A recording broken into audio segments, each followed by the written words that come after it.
गुड़ीगुड़ा शब्दरे तृतीय विश्वयुद्ध नहीं पाखे आसुछि समय। मालिका सह बड़ बड़ भविष्य वक्ता कलेनी महाभविष्यवाणी। महापुरुष अच्युत बाबा भेंगांक सह कुशल कुमार भविष्यवाणी नहीं बढ़ुची चिंता। समग्र विश्व देखिबो आउ एक नरसंहार रूप छारखार हेबो पृथ्वी। गुड़ीगुड़ा वर्षण में फाटी पड़ुछि कान। युद्धर विभीषिकार कराल रूपरे एबे भी जुझी होउचंती किछि देश।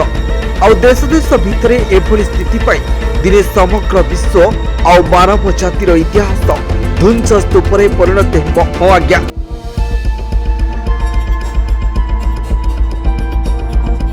इस्राएल, कोरिया, चीन, ताइवान सहित अनेक देश गुड़िकर स्थिति को देखिले लगुच हाथ पांतारे अपेक्षा करिछि चमर वास।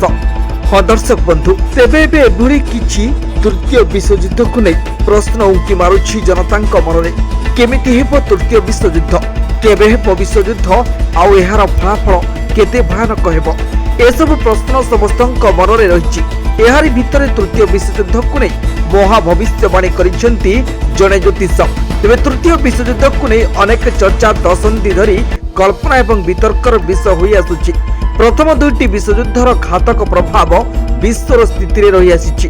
अनेक बड़ धरणर विवादर फलाफल उभय भयानक एवं बहु प्रभावशाली होई पारे।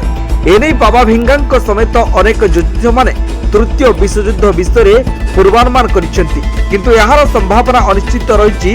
तथापि समय समय एपरी भविष्यवाणी विषय खबर सोशल मीडिया प्लाटफर्म रे देखा मिले एवं जहां समस्त ध्यान आकर्षण करे। तेरे पूर्व मध्य मालिकार तृतीय विश्वयुद्ध विषय वर्णना करिसेंती महापुरुष अच्युत। भारतीय ज्योतिष कुशल कुमार द्वारा प्रस्तुत एक भविष्यवाणी सोशल मीडिया प्लाटफर्म लिंक्डइन ले शेयर करी कुमार दाबी करिसेंती जे विश्वयुद्ध को आउ 3 सप्ताह बाकी रही।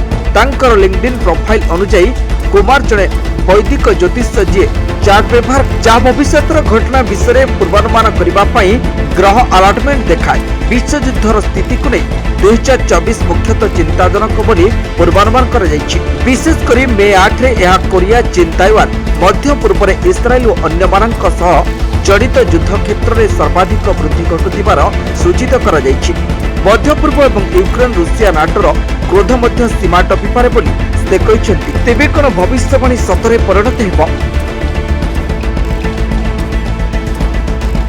Bureau report, news 95 Odia. देश विदेश कोण अनुकोणर टेक्निक खबर देखंतु आम सह यूट्यूब, फेसबुक और इंस्टाग्राम रे आमको देखंतु। लाइक, शेयर और सब्सक्राइब करने को आद्यम भूलंतुनी।